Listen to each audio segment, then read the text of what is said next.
Nou meneer Plasterk, het advies heet veroring en verbetering. Op de andere kant staat hier als verandering en verbetering. Maar we hebben natuurlijk de Friese versie en de Nederlandse versie naast elkaar. Dus ik daag u uit het weekend erin de Friese versie te lezen. En dan met ons te helpen om te kijken of we de taalwet verder kunnen brengen in Nederland. Dus ik wil het hierbij aanbieden. Dank. Ja, alsjeblieft. Bedankt.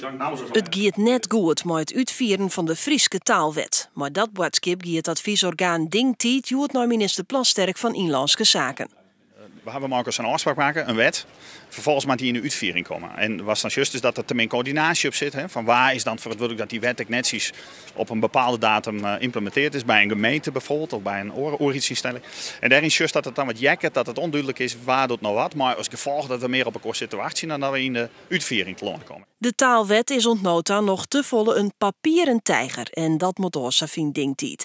De minister is dat maar haar niet eens. Hij vindt dat er bij nieuwe wetjouwing jeder nooit Friesk sjoen worden mat. Op terrein van cultuur en omroep en de rechtspraak. En werd ook net mij gezegd, ja, voor wat betreft de rechtspraak bijvoorbeeld, is het echt op papier wel goed geregeld, maar in de praktijk nog lang niet altijd.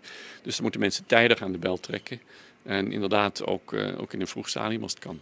Maar daar luidt dus ook een taak voor de Friezen zelfs. Als er wat is, moet ze haar zo gauw mogelijk melden, vindt Plasterk. Ik weet ook hoe het in de bestuurlijke praktijk gaat. Als mensen die aan de bel trekken, dan denkt bestuurlijk Den Haag ook van nou, dat is toch geregeld, dat is dan klaar.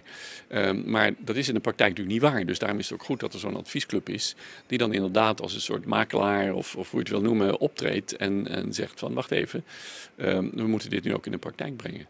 Spoelstra had er wel vertrouwen in dat het toernooi beter ging zal. Ja, ik vind dat ze heel constructief gesprek gaan. Het had wat lang door dat we je zien, dat is wat een nadeel. Maar gelukkig hebben we daar ook afspraken maken dat we het minimaal eerlijkst doen zullen. En dat we op basis daarvan, ik probeer hier gewoon heel tijd elkaar scherp te houden in de rol en verantwoordelijkheden die we hebben. Maar als doel natuurlijk, het boppelizende doel, om die taalpositie van het Fries sterk te houden in Nederland.